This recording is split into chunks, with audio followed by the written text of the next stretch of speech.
What's up everybody, Yellow here, and today we will be having a quick deep dive look at the 6.3 livestream that has happened today. Before we start, remember to subscribe if you haven't. Around 88% are not subscribed yet, so consider doing that if you haven't yet. Alright, let's get started. So first I had the introduction and such. We're just gonna go over this quickly, basically, and just have a quick look at what happened, kind of like a TLDR for those who didn't watch it. They started the stream off with showing like the errors that were happening during the network test, and there were no deep issues in the network test regarding the connection, so it was mostly stable. Apparently, some people got banned because they did try to cheat. Apparently, there were people that were trying to cheat during the network testing for some reason, and those got banned and dealt with. Party changes and viral death comments are right here. Two separate issues. Firstly, the abnormalities. Oh yeah, there were some abnormalities in the parties which caused parties not to form under certain circumstances. That got fixed as well. That was basically it. And Fukuzaki had logged into the game and was chatting with some of the community as well, I believe. Alright, now we have the character breakdown. 75% approximately played as a female character, 25% as a male character. And then they have like all of the stats that they will be showing right here. If anyone ever is interested in seeing this article, I will be posting it in the description below, so you could read it yourself as well if you're interested in that. I'm just going through it quickly. Kind of like a TLDR, as I said. Now you have the network test class popularity with classes that reach the highest level. Lowest, looks like Keenstride was his example, the least popular one for level 1, as you can see. And then the highest level, level 20, most people were Aegis Fighter that reached the max level, so that's pretty cool. There was an 80% clear rate for the Endless Tower and a 95% clear rate for the Arena, the Battle Rushes. So that's pretty fast, or pretty good, I would say. Thought Tower was gonna be higher to be honest, but yeah, most of these are like recaps from the NT with like stats they are showing. As example, this rare spider, imagine that you could craft during the network test. Only 0.8% of people have crafted that, which is crazy. Now we are coming to the post-network changes, some of the interesting stuff right here.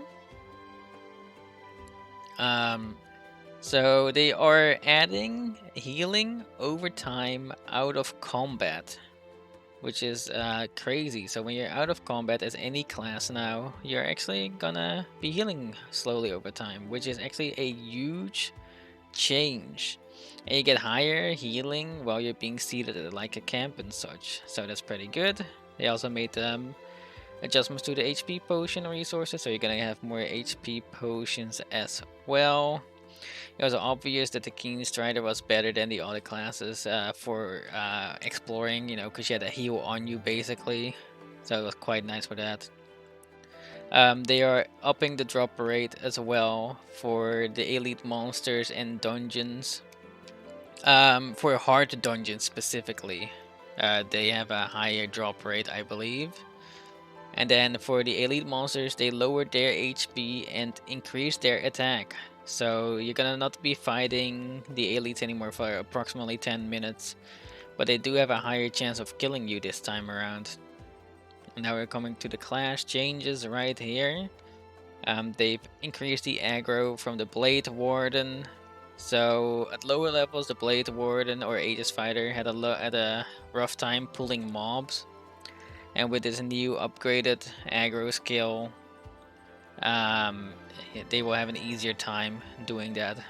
The Twin Striker also got buffed. The cooldown was reduced of skills, and they received a damage boost, like a bunch of his skills, the tactical skills. So that's quite nice as well. And the Spellweaver uses EP, mana, and they made some skills use less mana. And they also have made it so when you're charging mana, you can cast skills while charging your mana up. But yeah, apparently you have to be careful with generating aggro. So that means that I think that the Spell Weaver will be really strong after this. I think it will be much better and much more playable for those who were struggling with it before. Keen Strider got a heal increased, which is nice, and skill cooldowns reduced. Foebreaker had the same thing. So basically what they did is they basically buffed every single class in a way, shape, or form, which is really good. And the drop rate for rare enemy drops has been increased. Boom. Apparently, for those who don't know, in the network test, the drop rates were designed to be in a party. And then you would have a way higher drop rate, supposedly. But even now, in the release, they mentioned this, that in a party is still more beneficial than playing by yourself when it comes to item farming or drop farming. But the drops will be increased for solo players, but it's still better in party play. So if you can, make sure you play in a party with like friends or something.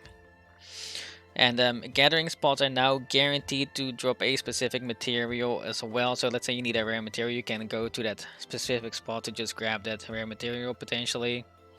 And some other spots will still remain based on RNG, which is fine. And the level cap, which was previously based on adventure rank, has been removed. Now this is a huge change right here.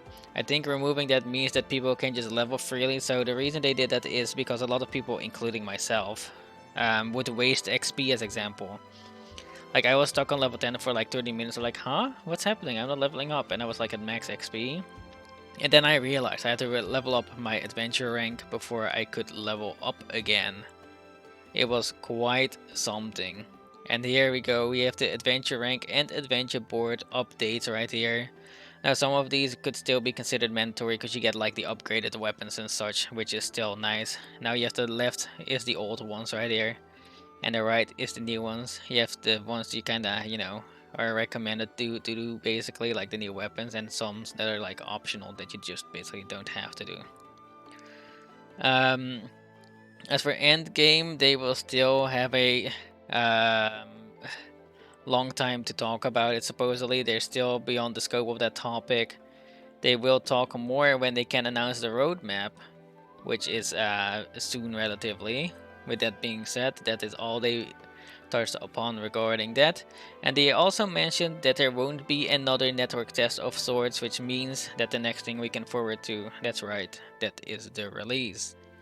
And then we have the conclusion right here, and they announced the 7.0 stream at 23rd of May.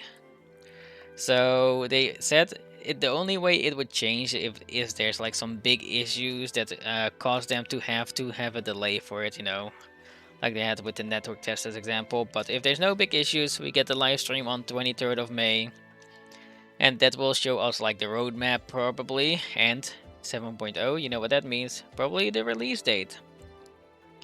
And I'm really looking forward to hearing more about this, of course. I am very excited. This is probably the biggest news, you know, knowing when we get this live stream, and hopefully the roadmap, and hopefully there's like no delays or issues or anything like that. But with that being said, that is basically a quick TLDR for the whole live stream. All you need to know about the live stream, all that happened, and all the updates. And with that being said, I will see you all in the next video. Later.